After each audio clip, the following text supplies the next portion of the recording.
Hello दोस्तों, तो चलिए स्टार्ट करते हैं अपन पंचायती राज व्यवस्था को पढ़ना।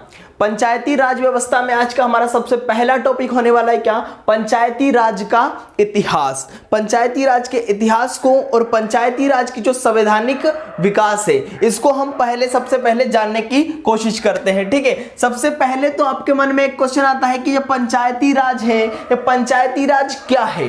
ठीक है, पंचायती राज क्या है? सबसे पहला क्वेश्चन ये आ रहा होगा। दूसरा आ रहा होगा पंचायती राज व्यवस्था को हम क्यों पढ़े? तो भैया पंचायती राज व्यवस्था को हम क्यों पढ़े? क्योंकि हमारी परीक्षा में पूछा जा रहा है तो हमको पढ़ना अनिवार्य है। अब ये पंचायती राज व्यवस्था क्या है तो इसको भी समझ लेते हैं। इस पंचायती राज व्यवस्था को ही कहते हैं क्या? ग्राम शासन। इस पंचायती राज को ही हम क्या कहते हैं? ग्राम शासन कहते हैं। इसे ही हम स्थानीय शासन भी कहते हैं। क्या कहते हैं इसे? स्थानीय शासन। ठीक है, अब स्थानीय शासन आप लोगों के मन में आ रहा होगा, स्थानीय शासन होता क्या है? तो स्थानीय शासन की जैसे हम बात करें तो आप लोग अच्छे से जानते हैं हमारे यहाँ पर केंद्र में केंद्र सरकार होती है, राज्य में कौन होती है? राज्य सरकार होती है। ठीक है, फिर आप लोग देखते हैं क्या? नगर पालिका, फिर आप लोग देखते हैं नगर निगम होते हैं, आप लोग देखते हैं जनपद पंचायत होती है, ग्राम पंचायत होती है। तो इन क्षेत्रों में भी क्या किया जाता है? शासन किया जाता है। तो ये हमारे जो लोकल एरिया होते हैं, जो हमारे स्थानीय क्षेत्र होते हैं, इन स्थानीय क्षेत्र में जो शासन किया जाता है उस स्थानीय क्षेत्र के शासन को ही हम क्या कह रहे हैं? स्थानीय शासन कह रहे हैं। ठीक है, अब बात करें हम क्या ये जो स्थानीय शासन क्या है? पंचायती राज है, ये किसकी ब्रांच है? तो ये भी सरकार की ही एक शाखा है। सरकार से ही हम कहीं ना कहीं जुड़े हुए हैं। हमारा जो चुनाव करवाया जाता है वो जैसे हम पंचायत के चुनाव की बात करें तो इसे कौन करवाता है? जो राज्य का चुनाव आयोग होता है वो करवाता है। तो सरकार से हमसे जुड़े होते हैं। ठीक है, अब यदि हम बात करें इस पंचायत की तो पंचायत जो होती है पूरी की पूरी किस पर निर्भर होती है? गांवों पर निर्भर होती है। किस पर निर्भर होती है? गांवों पर। यहाँ के जो लोग होते हैं वही इस पंचायत के लिए क्या होते हैं? जिम्मेदार होते हैं। गांव के जो लोग होते हैं वो पंचायत के लिए जिम्मेदार होते हैं। क्यों भैया पंचायत के लिए गांव के ही लोग क्यों जिम्मेदार? अरे आपके गांव का सरपंच चुनना है तो गांव का सरपंच चुनने कौन जाएगा? आप ही जाएंगे, आप ही उसे वोट देंगे। कोई दूसरा व्यक्ति तो आएगा नहीं, ना केंद्र से कोई आएगा ना राज्य से कोई आएगा। आपके गांव का सरपंच चुनना है, आपको ही चुनना है। ठीक है, किसके सिद्धांत पर काम करती है यह पंचायती राज व्यवस्था? तो आप लोगों को बता दें हमारे देश के राष्ट्रपिता कौन? महात्मा गांधी। महात्मा गांधी के सिद्धांत पर, महात्मा गांधी के सिद्धांत पर कार्य करती है क्या? गांधी जी ने अधिक से अधिक गांवों की ओर बल दिया है। कहां पर? गांधी जी ने अधिक से अधिक गांवों की ओर बल दिया है। तो महात्मा गांधी के सिद्धांत पर ही कार्य करता है कौन? पंचायती राज। अगला आता है इस पंचायती राज का लक्ष्य क्या है? तो पंचायती राज का जो मुख्य लक्ष्य है वो क्या है? विकेंद्रीकरण करना। पंचायती राज का मुख्य लक्ष्य क्या है? विकेंद्रीकरण। याद रखेंगे आप लोग, पंचायती राज का मुख्य लक्ष्य आपसे पूछे विकेंद्रीकरण क्या है? विकेंद्रीकरण। अब आपके दिमाग में एक क्वेश्चन आ गया, भैया विकेंद्रीकरण क्या होता है? तो इस विकेंद्रीकरण को भी आप लोग समझ लीजिए। विकेंद्रीकरण क्या होता है भैया? केंद्र, मान लीजिए ये क्या है आपका? कोई केंद्र है, केंद्र में एक सरकार है। तो विकेंद्रीकरण का मतलब क्या होगा? केंद्र से शक्ति को क्या करना? एक ही व्यक्ति है केंद्र में, उससे क्या करना है? शक्ति को हटाना है और अलग अलग उन शक्तियों का क्या कर देना? आपको विभाजन कर देना है, अलग अलग लोगों में बांट देना है। ठीक है, केंद्र की जो शक्ति है उसको अब राज्य में, राज्य के साथ साथ जो स्थानीय शासन है, स्थानीय शासन में क्या कर दीजिए? उसको बांट दीजिए। यही कहलाता है कि आपका विकेंद्रीकरण। इस जो केंद्र होता है इस केंद्र की शक्ति को क्या कर देना है? आपको अलग अलग स्थानीय शासन और राज्यों में क्या कर देना है? बांट देना है। तो यही होता है क्या? विकेंद्रीकरण। तो इस ग्राम पंचायत जो होती है, जो पंचायती राज होता है, इसका मुख्य लक्ष्य आप लोगों से कोई पूछे तो क्या? विकेंद्रीकरण। पंचायती राज व्यवस्था को हम क्या कहते हैं? ग्राम शासन। इसे ही कहा जाता है स्थानीय शासन। किसकी शाखा? ये सरकार की एक शाखा है। ठीक है, इसके लिए जिम्मेदार कौन होता है? गांव ही जिम्मेदार होता है। किसके सिद्धांत पर काम करती है? महात्मा गांधी के सिद्धांत पर काम करती है। इसका मुख्य लक्ष्य आपसे पूछे तो क्या? विकेंद्रीकरण होता है। विकेंद्रीकरण विकेंद्रीकरण क्या होता है, तो केंद्र की शक्तियों का क्या कर देना, आपको विभाजन कर देना है, यही कहलाता है आपका विकेंद्रीकरण। चलिए आगे बढ़ते हैं और देखते हैं अब अपन क्या, इस पंचायती राज का इतिहास।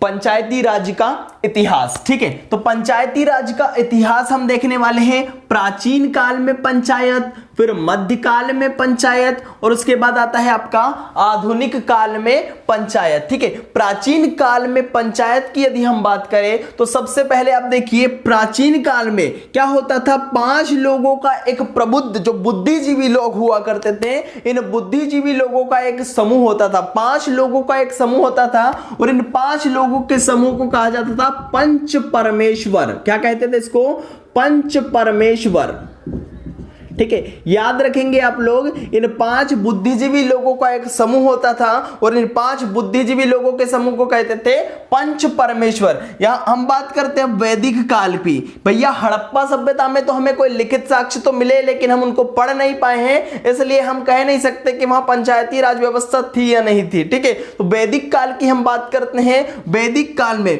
वेदों में आपको गांव शब्द का उल्लेख देखने को मिलेगा। वेद में क्या मिलेगा आपको, ग्राम शब्द का उल्लेख देखने को मिलेगा, और इस ग्राम का जो प्रमुख हुआ करता था, इस ग्राम के प्रमुख को कहते थे ग्रामणी। क्या कहते थे, इस गांव के जो प्रमुख को हुआ करता था उसे ही कहा जाता था, ग्रामणी कहा जाता था। ये ग्रामणी क्या काम करता था, जो उस समय के चोर डाकू लोग होते थे, जो भ्रष्ट कार्यकर्ता होते थे, उन लोगों से क्या करता था, हमारी रक्षा किया करता था। कौन, ग्रामणी, ठीक है। वेदों में ही आपको मिलेगा सभा शब्द का उल्लेख, वेदों में ही आपको मिलेगा समिति का उल्लेख, वेदों में आपको मिलेगा विदत नाम की संस्था। तो सभा, समिति और विदत नाम की संस्था का उल्लेख आपको वेद में मिलता है, ठीक है। ऋग्वेद में आपको सभा, समिति और विदत नाम की संस्था का उल्लेख मिलेगा। इस समिति की यदि हम बात करें तो समिति क्या करती थी, राजा की सहायता किया करती थी। ये साधारण लोगों की एक क्या होता था, ग्रुप हुआ करता था, और ये राजा की सहायता किया करती थी। समिति की यदि हम बात करें तो ऋग्वेद में आपको समिति का 8 बार उल्लेख मिलेगा। समिति शब्द का उल्लेख किया गया है ऋग्वेद में, कितने, 8 बार, ठीक है। ये सभा क्या करती थी, ये न्याय का काम किया करती थी। उस समय की जो सभा होती थी वह न्यायिक काम करती थी। इन सब का उल्लेख हमको कहां मिला है, तो ऋग्वेद में मिला है। सभा क्या करती थी, न्याय का काम करती थी। सभा शब्द का उल्लेख हमको मिला है कितनी बार, 9 बार मिला है सभा शब्द का उल्लेख। जब हम बात करते हैं सभा की, तो सभा में होते थे कौन, विशिष्ट लोग हुआ करते थे। सभा में कौन लोग होते थे, विशिष्ट लोग। समिति में कौन लोग होते थे, साधारण लोग हुआ करते थे समिति में। एक हिसाब से हम कहें तो जो समिति होती थी वो राजा को चुनने का भी कार्य करती थी, और राजा को क्या करती थी, सहायता भी प्रदान करती थी। सभा क्या करती थी, न्यायिक काम किया करती थी। और विदत की यदि हम बात करें तो विदत क्या होती थी भैया, विदत वृद्धजन और विद्वान लोगों का एक ग्रुप हुआ करता था। क्या होता था, वृद्धजन और वृद्धजन और विद्वान जो लोग होते थे उनका एक ग्रुप हुआ करता था विदत। तो सभा, समिति और विदत नाम की संस्था का उल्लेख आपको ऋग्वेद में मिलेगा। इस विदत नाम की संस्था की यदि हम बात करें तो उत्तर वैदिक काल में इस विदत नाम की संस्था को क्या कर दिया गया, समाप्त कर दिया गया, ठीक है। अब विदत नाम की संस्था को तो समाप्त कर दिया गया, बची कौन, ये सभा और समिति दोनों बची। तो हम उत्तर वैदिक काल में कौन सा वेद पढ़ते हैं, अथर्ववेद। कौन सा वेद पढ़ते हैं, अथर्ववेद। तो अथर्ववेद में सभा और समिति को क्या कहा गया है, प्रजापति की 2 पुत्री।